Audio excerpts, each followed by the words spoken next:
You'll also notice that the Obama administration wants to push this on all kinds of other countries. Abortion, contraception, sterilization, homosexual marriage, same-sex marriage, making homosexuality portrayed as a good thing, as just an alternative. And how are they doing it? They're tying foreign aid money to it. If you don't agree with this, we're not going to give you money. So in the United States, we call that extortion.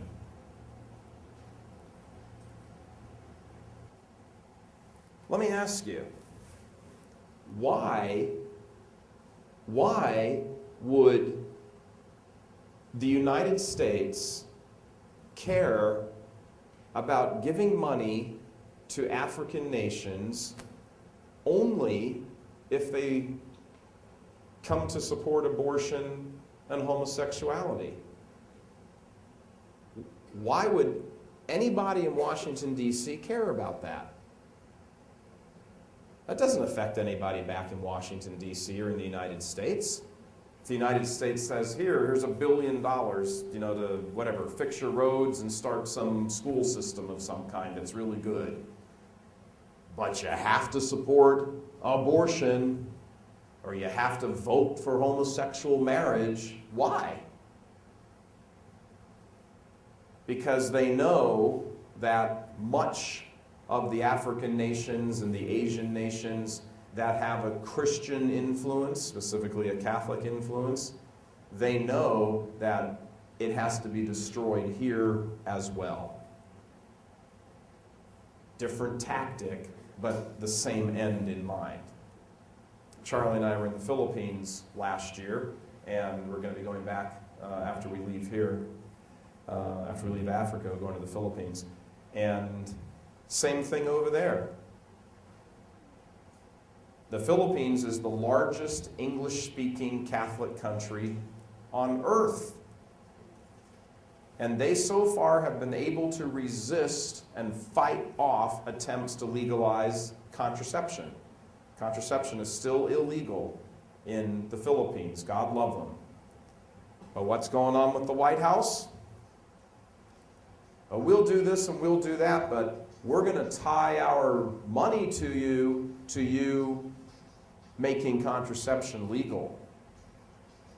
And Planned Parenthood is over there. They don't call themselves Planned Parenthood. I can't remember what their name is right now, but they have a different name, but it's supported by Planned Parenthood as their way in the door. And they never talk about chopping up babies in your womb and sucking them out with a vacuum cleaner. Oh no, they never talk like that. They talk about your rights and the hardship of having to have another human being be on earth. And isn't it a shame that there's just so many people? I can tell you this because being an American and being in America, the people who come over to poorer nations and start talking about wanting to make you wealthy are the most prejudiced, biased people that you will ever lay your eyes on.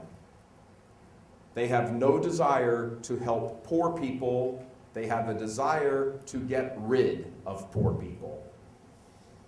In the United States, Planned Parenthood, the largest abortion provider in the country, puts its chambers, its abortion chambers, in or right next to poor neighborhoods.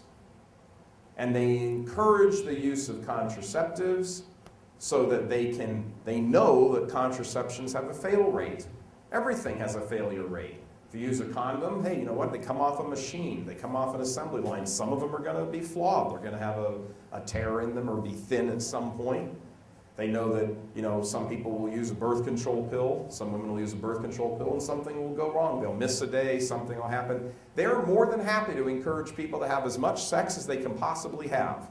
The more people having sex, the more people are going to get accidentally pregnant. And the more people who get accidentally pregnant, the bigger that pool of people who will choose to kill their child. And the more people who choose to kill their child will walk down that street to that Planned Parenthood abortion chamber, plop down their $600, $700, $800.